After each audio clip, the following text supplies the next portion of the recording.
on the GSE's YouTube channel.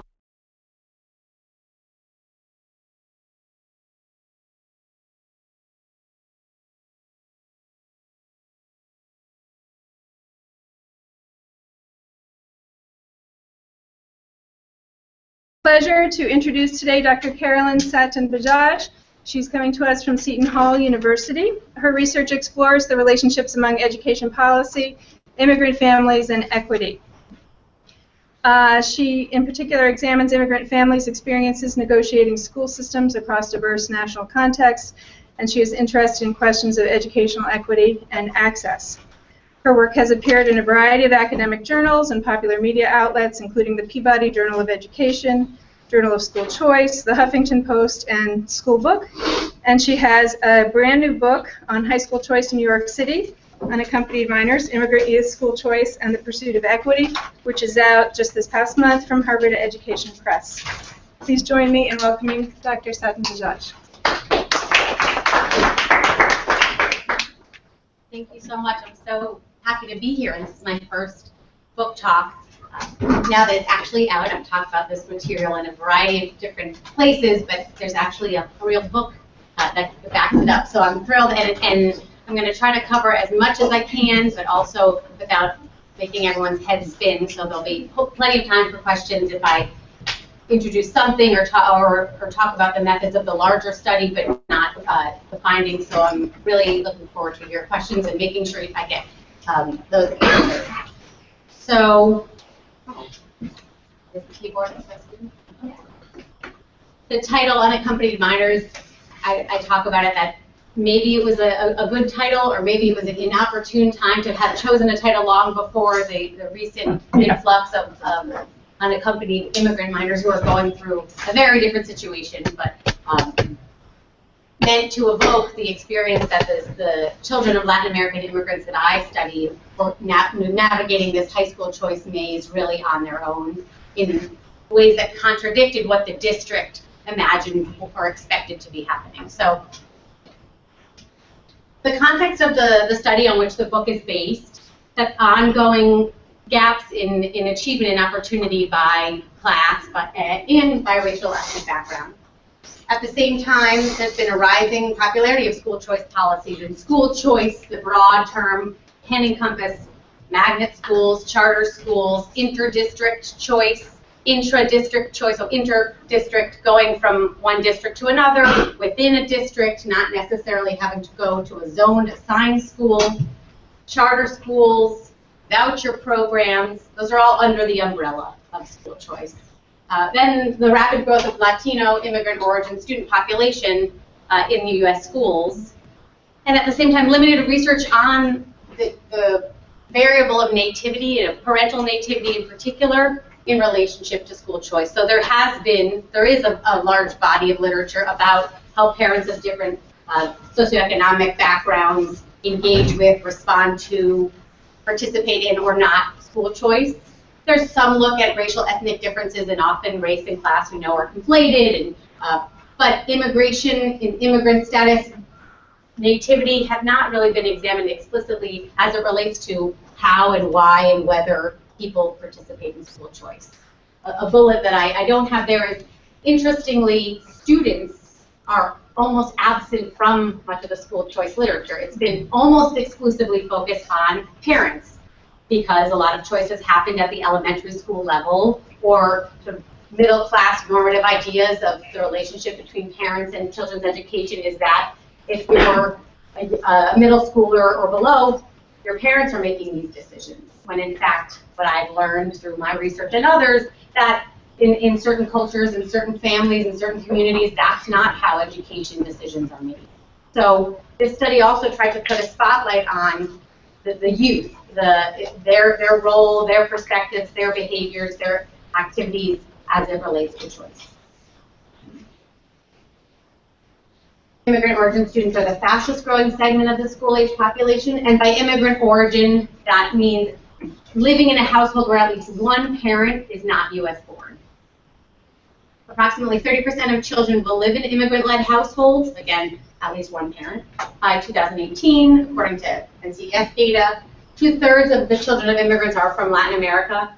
for the Spanish-speaking Caribbean. So we know the bulk of those are from Mexico, and it depends on regionally. So there's a large Cuban population in Florida, and we know that in the New York area, there's a large Dominican and Puerto Rican population. In different parts of the country now, the states with the fastest growing Latino immigrant populations are not the biggies, not California, Texas, New York, New Jersey, Florida, Illinois, but North Carolina and Tennessee and Iowa, and places that it's now become immigration, and how schools are going to have to work to integrate effectively and educate immigrant origin kids and their families is not just confined to the immigration hubs that we used to know about, but now it's all over the country, now all over the world. So Europe is its own situation, and internally internal migration in Brazil and in other countries in South America. We know about the flows from Guatemala to Mexico or Honduras, some ending in the United States and some not. So immigration, that's a long way of saying that immigration now affects everyone. It's a question that everyone needs to think about, particularly in terms of how to effectively educate children of immigrants. 60% of Latino students are living in immigrant-led households. The majority of Latino students are not immigrants themselves. They're second generation, so U.S.-born children of immigrants, but there is the immigration piece there. And then 34% of Latino students live in poverty. So this study looks at immigration and poverty as it relates to school choice behaviors. School choice is everywhere. It's growing. 42 states and Washington, D.C. have charter school laws. 46 states have some form of inter- or intra-district enrollment. Approximately 4% of students attend charter schools. And in New York City, where I did my work, 48,000 students attended charter schools in the 2011-2012, and it's growing. And then there's also this interesting relationship between the federal government and education policy with Race to the Top that required that to be eligible to win the grant, you had to lift the cap on the number of charters allowed. So that's the federal government's intervention into this school choice, I wouldn't say debate, but policy. Just a little visual. This is what the study, where the study tried to situate itself, where immigrant families, school choice, and questions of educational equity come together. School choice theories originally from Milton Friedman, the economist, and then taken up again by Terry Chubb and John Moe in the 80s. School choice came also during the desegregation movement related to Brown versus Board of Education and ways that districts were trying to address the historical inequities. But one of the underlying theories of school choice, the market-based idea, that in a system where virtually all of the important choices are the responsibilities of others, parents have little incentive to be informed or involved. In a market-based system, much of the responsibility would be shifted to parents. Their choices would have consequences for their children's education, and their incentives would to become informed and involved would be dramatically different. So this is one of multiple underlying theories, underlying motivations for school choice.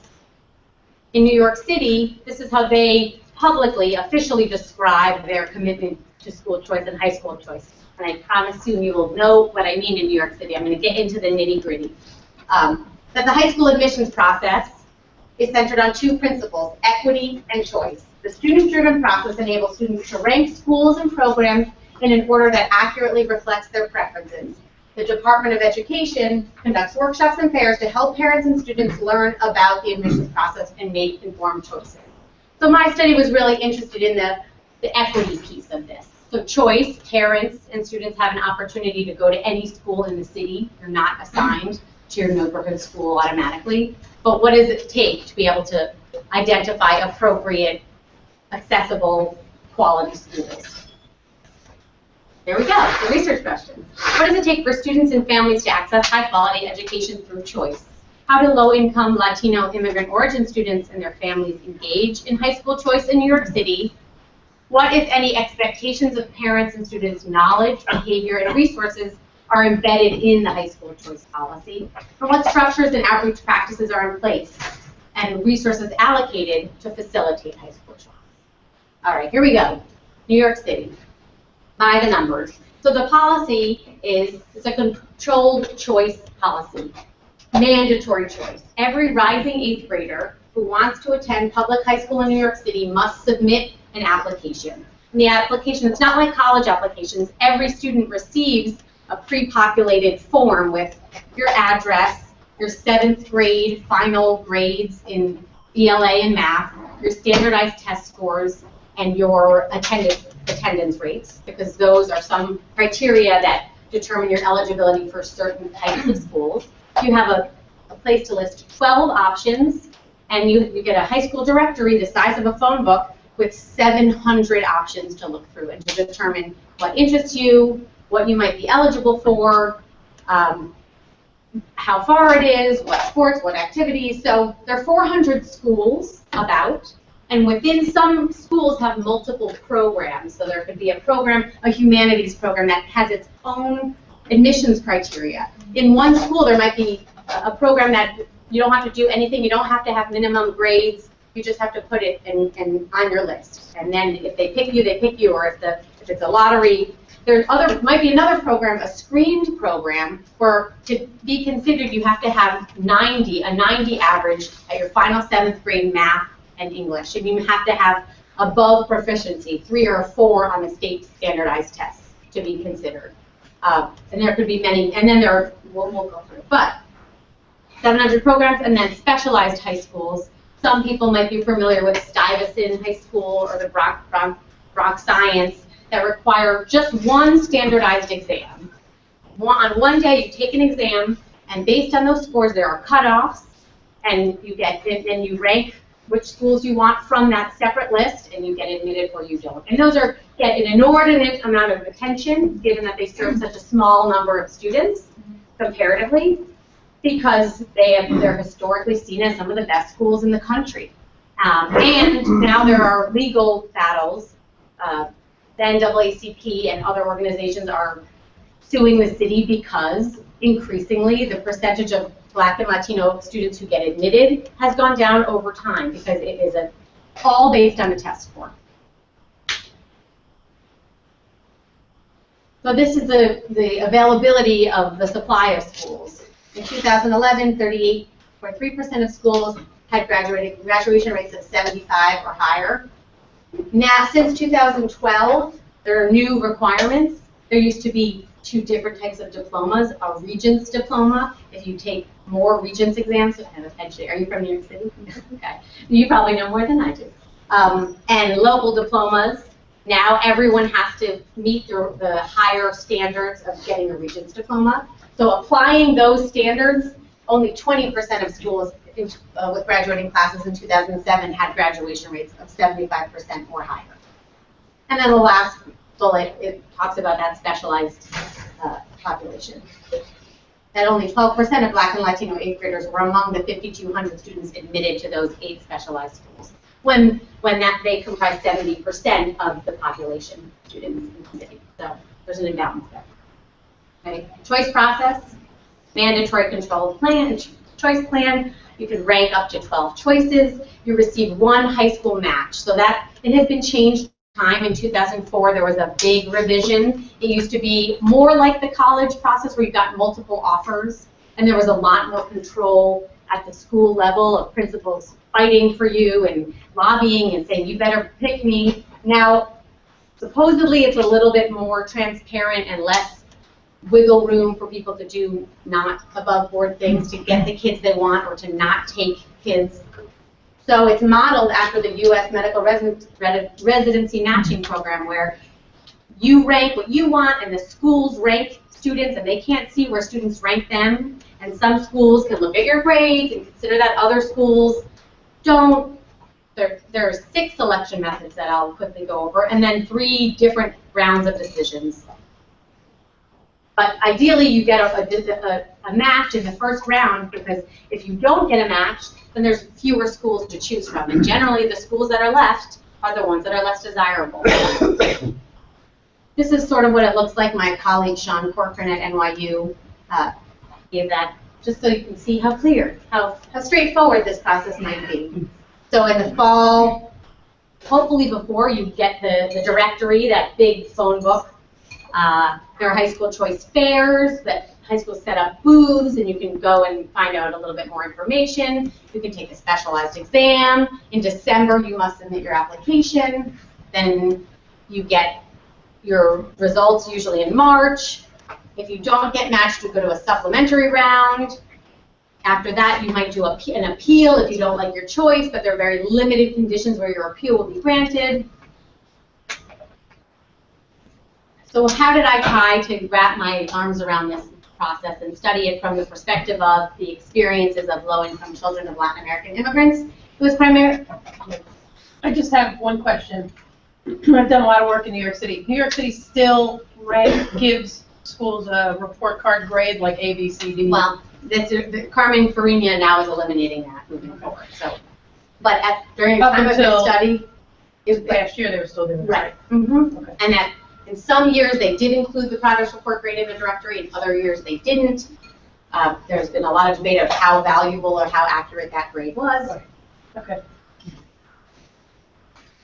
An ethnography of one case study middle school pseudonym in 2009, 2010. I was really there for 2 years, so I spent really one intensive year, but the year before I did some observations and interviews to see how they, in the fall when they were kind of rolling out the choice process.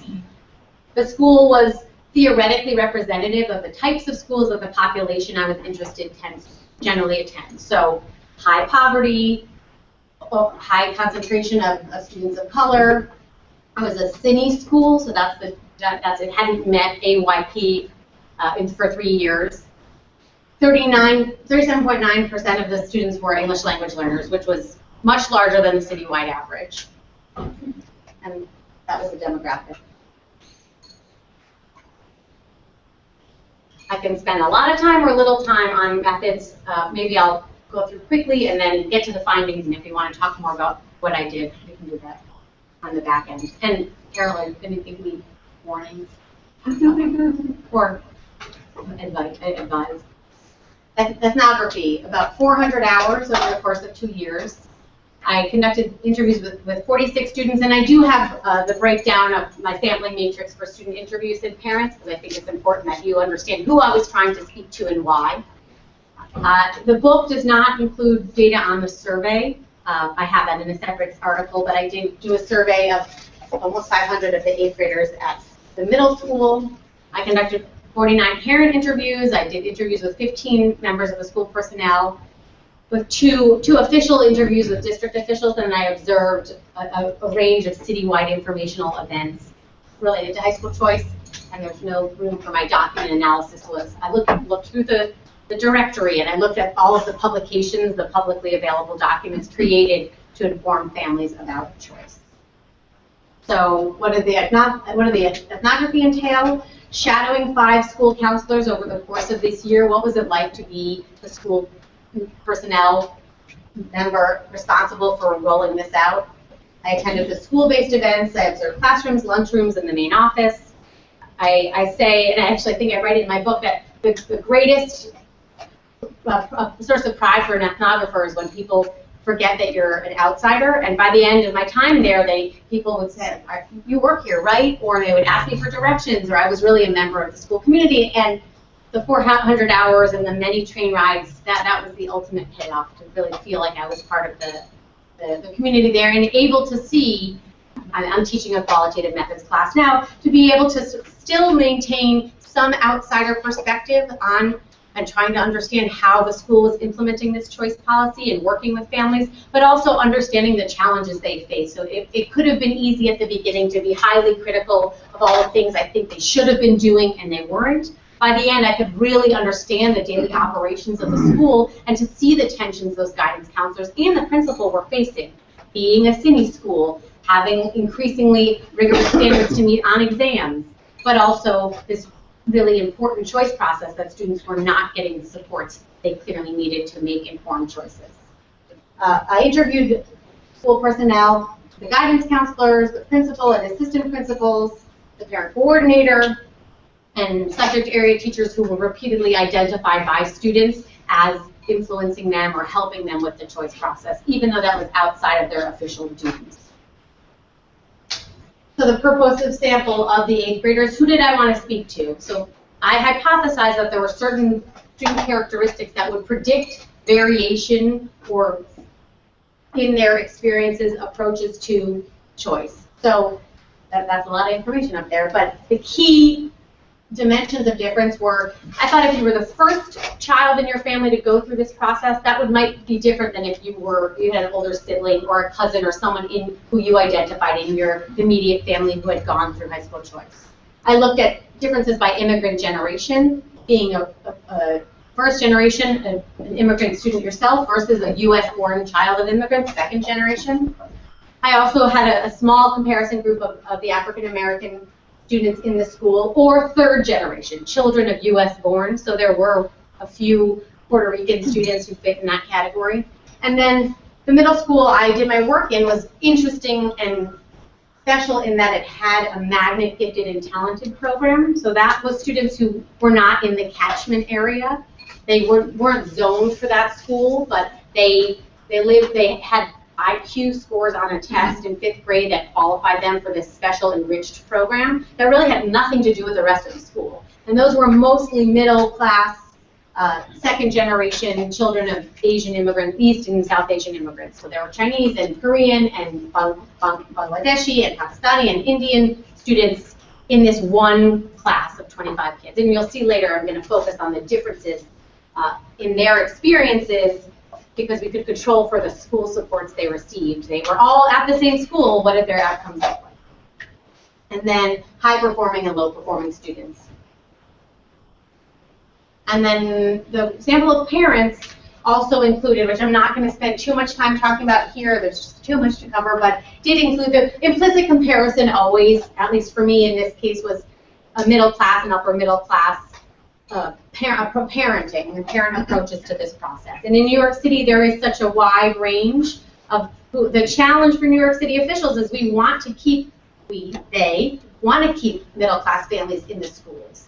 But there is a limited supply of good schools, and how do you promote equity and give historically disadvantaged students access to the few high-performing schools while at the same time attract and maintain middle class commitment to the education system. So it was important for me to document, even though I thought I knew, what it was like for the middle class parents to go through the process. I learned a lot there too. That was that last part of the sample, and then interviewing 24 low-income Latin American immigrant parents and African American parents. The sample was too small to really be able to make any meaningful conclusions about country of origin differences. So Mexican, Dominican, and Ecuadorian parents are different. They have different cultures. They come from different places. My sample is too small to say anything that meaningful about those country of origin differences, but they were all low-income, Spanish-speaking, and from Spanish-speaking parts of the Caribbean or Latin America. So, without further ado, the New York City Department of Ed had clear expectations of the role of parents in choice that very much aligned to Chubb and Moe's theoretical foundation of the whole policy. They assumed that parents would be knowledgeable about students' academic abilities, interests, and needs. Either in documents or at public events would say things like, parents, you know better than anyone what your child is capable of and what his strengths are. That's an assumption. That's a fundamental assumption built into the way that the policy is structured, the types of supports that exist, the resources allocated, the way that the Department of Ed envisions its responsibilities to families, how they communicate with schools about what they're supposed to do. So the assumes that parents would spearhead the efforts to identify schools that best meet students' academic interests and needs. And that includes preparing for citywide fairs, having in-depth conversations with their children about what they were interested in, attending the fairs, going online, doing research, but ultimately in the district's theory of how this whole process would play out, parents would do a lot of the upfront work and sit and talk to their kids, and then the students would get the ultimate choice. And that's actually what it looks like in most of the middle-class families that I spoke with. They also had a clear idea of what they expected to happen at the school level in terms of communicating information and supporting. In the interview with the district officials responsible, in the office responsible for choice, they said, when I asked, so what does school counselors do? Explain the mechanics of the process, follow up with families, do guidance presentations to the classes, work closely with families, be proactive in monitoring the applications, making sure the student's eligible for the program or that it's a good fit based on what the guidance counselor knows about the student. So in the school that I worked in, and it's not most, in fact, there was a New York City Council resolution now to require schools and the Department of Ed to have better data on caseloads because there's no data on guidance counselor caseloads in New York City. But in this school, in my school that had 2,100 kids and 3 grades, it was about 400 to 1. So there was about between 100 and 150 8th graders. So guidance counselors worked in academies and they had 6th, 7th, and 8th graders. About 150 kids. I just don't know if that's reasonable that they were going to know I'm looking at your list of 12 and you have 2 on there that are really better for people who are interested in science and you've gotten C's in science. Is that really realistic? So despite that clear view, no mechanism to oversee what was happening at the school level. And they were upfront, this is the district officials also. I'm not convinced that the middle school principals are incentivized at all. When I asked, are there any incentives so that they actually, I don't think I said actually, so that they work in the ways that you've suggested might be beneficial to kids? They're not given any incentives to be more engaged. Of course, they care about their students. They want them to be promoted or to graduate. But beyond that, I don't think there's necessarily a focus on getting kids into the top choices or into the screened programs. So there's a disconnect. And the 2 officials I spoke to recognized that, but that was not high on their priority list to solve when the supply of schools is so bad. They readily acknowledge that's a big issue they're working on. So what happens at the school level? And these are all based on the ethnographic observations. High school choice gets low priority in the middle school that's focused on meeting annual and yearly progress. What did that look like? In the first year I spent in the school, they conducted 1 workshop for parents explicitly about high school choice.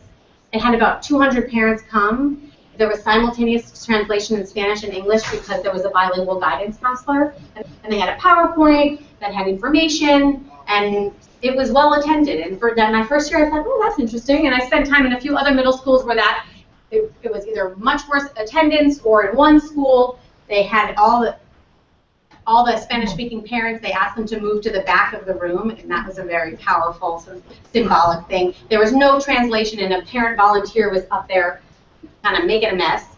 So I thought, this is interesting. We'll see what happens. In the second year, the year I really spent, there was no event at all. And I asked the school counselors what happened, and it was kind of like hot potato. Well, the parent coordinator got pregnant, and so I thought she's supposed to do it. The principal hasn't told us. He has a lot on his plate this year. Guidance counselor would say, well, I can't do it by myself. It was no one knew who was responsible, and so it just sort of fell through the cracks.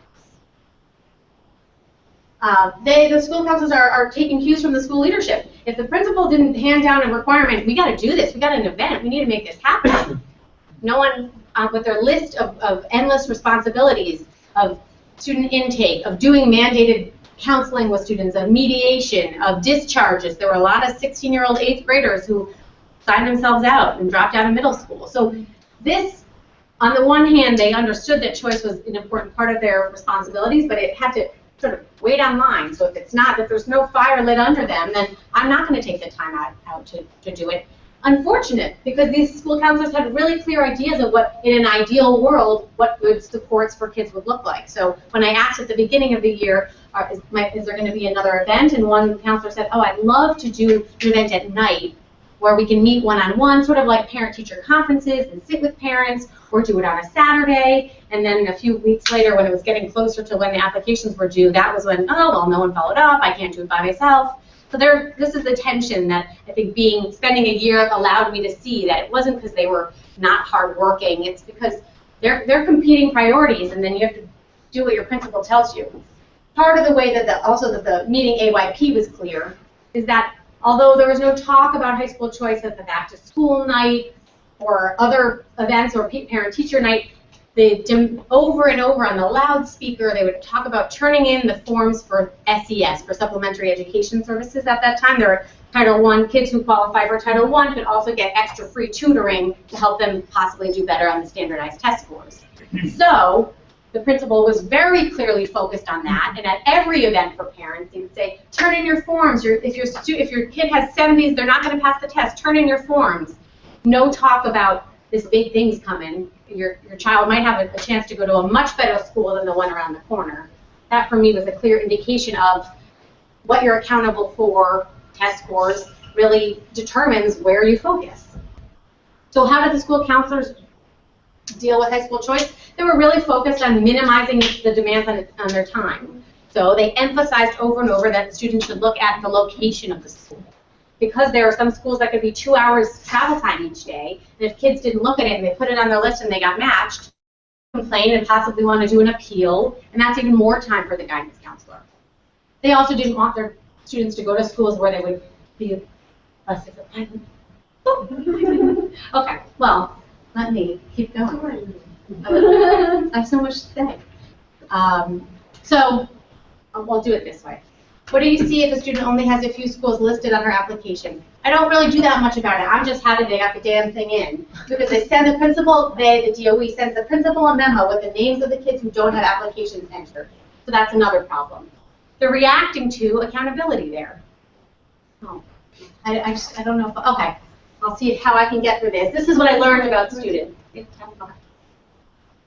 That some students exhibited what I called strategic engagement. And those were the students who had integrated home, school, and peer-based supports. They heard consistent messages about which schools to consider, which criteria to look at, and that really helped them focus. And their focus, I called it a multiply reinforced orientation to certain schools. They had a clear strategy on how to navigate this world of 700 options.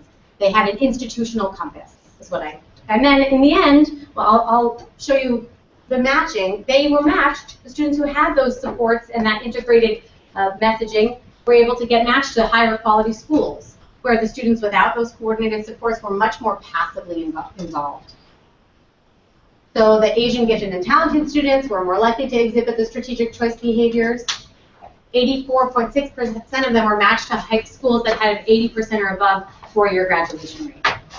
Now, even the most comparable group of students in this middle school were the Latin American immigrant students who were in an honors program, because they had comparable grades. They could be eligible for some of the schools that required minimum grades, but they had fewer sources of guidance and support. There was no coordination. Their peers didn't tell them the same messages, and their family involvement was much different.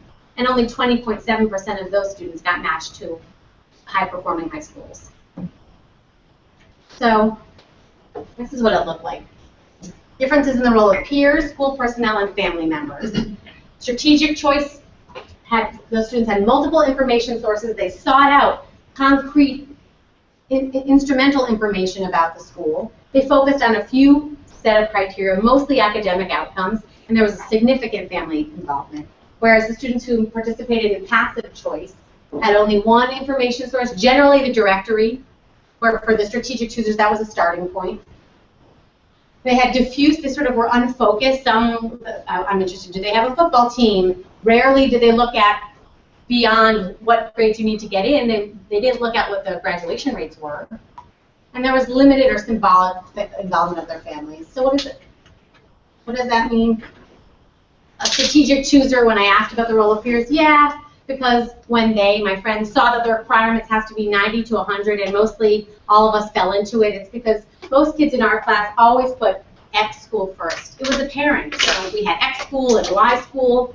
The way those students talked about their choices was as a group, as a cohesive unit. They all were sitting together, looking at the schools, and almost sanctioning each other if you were thinking of a school that didn't fit those criteria.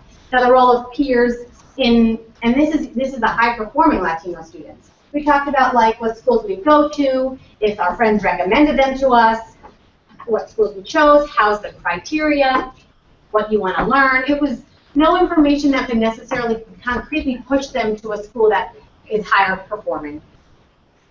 Now, what do they do about school personnel? Strategic choosers sought out guidance. They sought out personalized conversations, and they asked concrete information. What are the graduation rates? What's the reputation? Do you think this was a good school for me? Where the students who participated in passive choice, they rarely sought out additional support. What choice factors did the kids look at? For strategic choosers, almost all weighted toward academic, but they didn't just start with what grades you need to get in. Admissions criteria was the starting point, and then they looked at high school graduation rates, Regents passing rates, the colleges that students were accepted at, the number of applicants, their competitiveness. They consulted the high school directory, they went to fairs, they went to websites, they had multiple conversations. For the passive choosers, a lot of them said, oh, you need an 85 average to get in, that must be a good school. And I have an 85 average. Some of those schools had 65% graduation rates. Some of the most popular schools are X and Y. So I started off with that and then basically looked at the programs they offered, how many people get accepted, how many people apply. So the more ones that more people apply to, it's like I'd assume that more people go there because it's a better school. Where I picked most of the top schools, so not top, but like smart schools. I read in the book, it says you need a 90 average, which is pretty good. What's important to me is the standard of the school. If I have a 70 average, I'm not going to a 90 average school. So I thought to myself, I have a good average to get into a good school.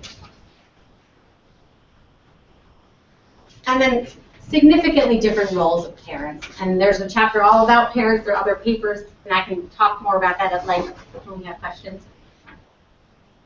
Strategic choosers had parents who were informed about the process, who did their own research on their own. They had explicit advice. They had restrictions. They went with students to look for schools. And they had a defined set of criteria that students could consider. For the passive choosers, their parents had minimal information, limited knowledge, and often symbolic, which is consistent with the literature on low-income Latin American immigrant parents. Focus on educación, moral education, moral development. If I do my job and raise a good kid, then he or she will do fine in any school. Well, my mother came to the open houses and gave her opinion. She liked this school and that school, but she also liked Z because it was smaller and situated inside a community college. The classes were smaller. She liked X school the best. I wanted to go to fashion designing school, but my mom didn't let me go to the audition. She wants me to be a doctor. And my parents are just like, get into a good school, do your hardest, try your best. So I asked, do they know how to get into a good school? I have no idea. I don't think so. Without further ado. Of the 750 students in the school, I know it's small, and I can I have a bigger slide with the honors versus G&T kids. But this is by track. So there was a regular track, ESL, bilingual, special ed, honors, and gifted and talented. Only 15.2% of the students in the whole school got into high-performing high schools with an 80% or above four-year graduation rate. 45.7% got into low-performing schools. Now it's below 65% four-year graduation rate. So the question of, is this policy promoting equity? One of the tests of equity I used to think about it was, did a lot of them get into schools that were better than the school they would have gotten into in the absence of the policy? And you can't apply that to every middle school because not all middle schools have zoned high schools anymore, the neighborhood school. This middle school did have a few zoned high schools. So no, if 45% of those kids are getting into the schools with below 65% graduation rates, it's not that different. Does that mean choice, we should abolish it? No, but it just means it's not functioning the way that it potentially could, or the equity potential that it's promising. We can see it more closely in the larger font, looking at the honors versus the honors who are all children of Latin American immigrants versus the gifted and talented track. That's a stark difference. Now, some of that can be attributed to the fact that the more gifted and talented students did get into specialized high schools, and that's only based on the exam. But they also got into screen schools, and the honors kids, many of them were eligible for attendance at the screen schools, the ones that required minimum grades, which generally had higher graduation rates. And that the difference, the 21 versus 85%, is pretty stark. And that's what the strategic versus passive choice tries to get at, tries to explain what might be contributing to such variation in their outcomes. So, strategic engagement sets up students for better informed decisions. That the institutional compass, which I spent a lot more time on in the book, and what I'm trying to get at there is choice, especially in the New York City context, but the process of identifying and researching schools, those are skills that transfer way beyond just choosing your high school. So the lost opportunity here of these immigrant origin kids or any kids, particularly disadvantaged kids, who have an opportunity to develop really useful skills, cultural capital that can help them in other arenas. It's not just that they're not getting into the best high schools they could, which is a big lost opportunity also, but this is skill building that they can take with them beyond. And what it would take to help them and their families build the skills is greater investment and recognition on the part of the district and the schools that kids need help, that it's not happening the way Chubb and Mo said it would, or the way the district assumes it should. That there's also potential for increased student alienation with unsuccessful outcomes. I tried, and I still got a bad school. So the student who said, I want to go to the smart schools, he ended up getting into the zone school around the corner, and he did not want to, and he tried to appeal, and he was really frustrated by the whole process. What does that mean? And he had an image of himself as a high-performing kid with a lot of potential. He ends up in the zone school anyway.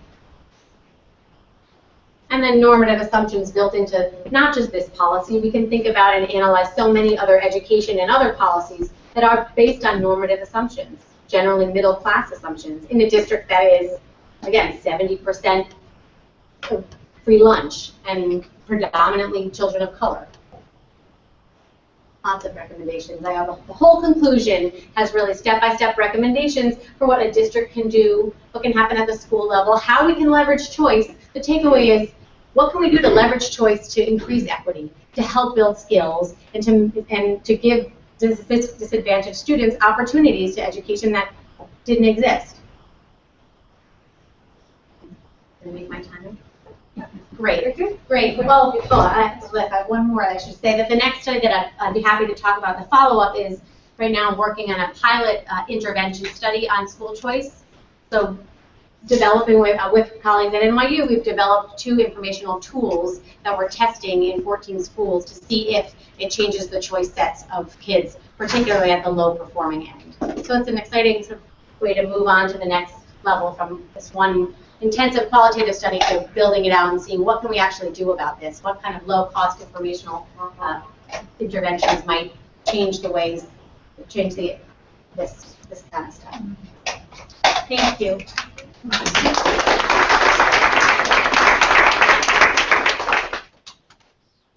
have a question. Yeah. So you said earlier that the honors students and the gifted and talented students have similar grades. Did they also have similar test score results?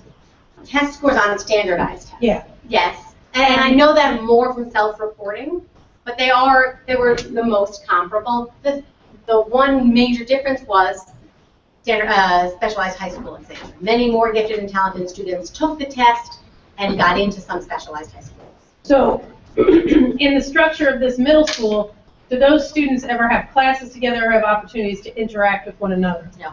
So you have the lunchroom. It's a total, it's tracking, even though these kids were on the highest track, given that they were from the catchment area. They fundamentally understood themselves to be different. They were their own unit. They talked about those kids differently. Yeah, so there was no, even within the structure of the school, there was no opportunity for the peer effect of those honors kids hearing the gifted and talented kids talk about. But it was so powerful within. That's where I learned the peer effect in here was the normative language I talk about, so like James Coleman's social closure, that was really going on there, where the sanctioning, the normative sanctioning going on within that unit. A student who said, I wanted to put wrong science first, but I don't want to tell anyone because everyone's putting Stuyvesant first, was clear indication that there was regulation going on. In general, probably helpful, because if a student would consider a low-performing school, that wouldn't fly, but also limiting. In one of the ways that the district touts this program is that there's so many themes, and the student can really discover what is interesting to him or her.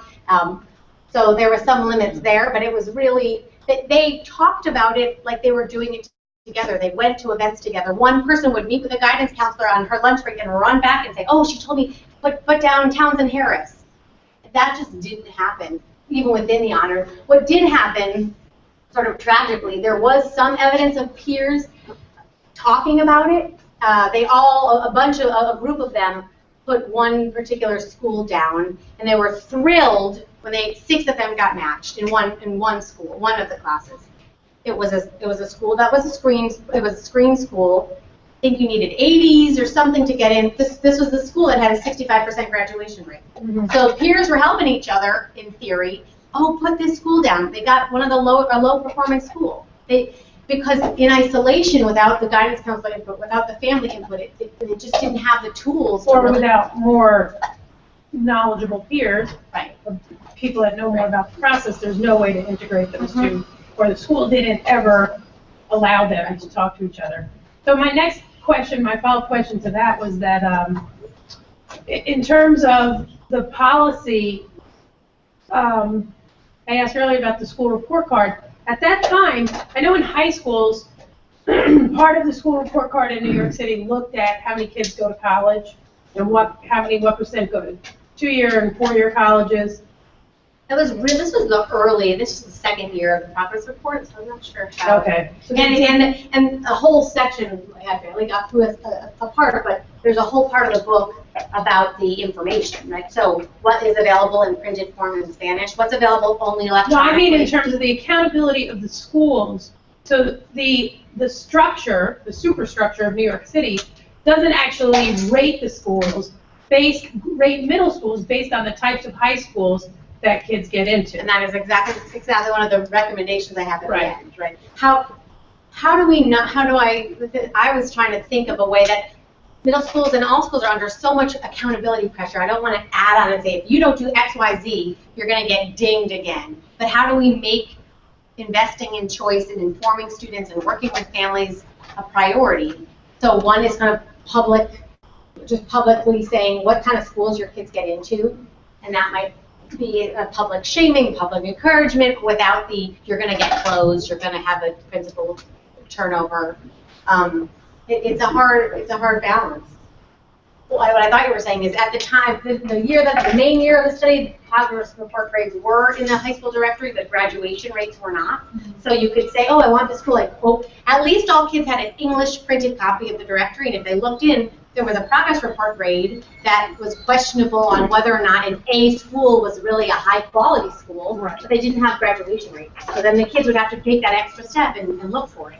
Now there are printed graduation rates. The middle school report card, if they were rated, part of their progress report was measured by the types of high schools. But you can't fault a middle school if their students are lower performing per se. There's only so much, or if their choice They is do it for high schools though, that's my point. For the New York City high school progress report the card, tier of college their kids get into. well, 2-year, 4-year, I'm not sure if they go so far as the tier. I think it's complicated because there's an element of autonomy. I could get into a 90% graduation rate. I choose, but I'd rather go to the school around the corner. Even though it has a 55% graduation rate, I think I'm going to do fine because I don't want to wake up at 6 in the morning. Is it fair to penalize the middle school for that student making that choice? It's complicated. I was just wondering if they did look at it. No, right now, no. Okay. So you talked a lot about the peer influence between among the gifted and talented students and the honor students. Can you talk more about the differences institutionally about the resources that the different groups of students receive, and then also how those resources may have been justified?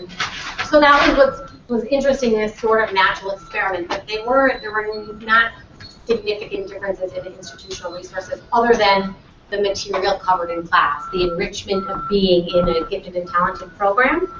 Those students tended to eat lunch in their teacher's room together rather than going to the lunchroom, and maybe they would talk to the teacher more about high schools. But there was an after-school prep program for the specialized exam put on by the middle school that any kid could go to. Those kids sought it out more, but there were no exclusive additional supports for the gifted and talented kids provided by the school, and that's why it was helpful to be able to do that comparison because you're controlling for the setting in some ways. It's what they did with the limited resources. They sought out guidance counselors. They made appointments with their parents to talk to the school counselor. They identified teachers who they wanted to bring their applications in and said, what am I missing? What's good on this list? What should I think about? And it just didn't happen for the other kids in the same way. Yeah. It sounds like one of the big factors in the difference was the parent involvement. And I wonder whether the next study that you're doing, coming up with those technology resources that you're trying to implement, if they are geared to trying to draw parents in, educate them so they can then help. Right.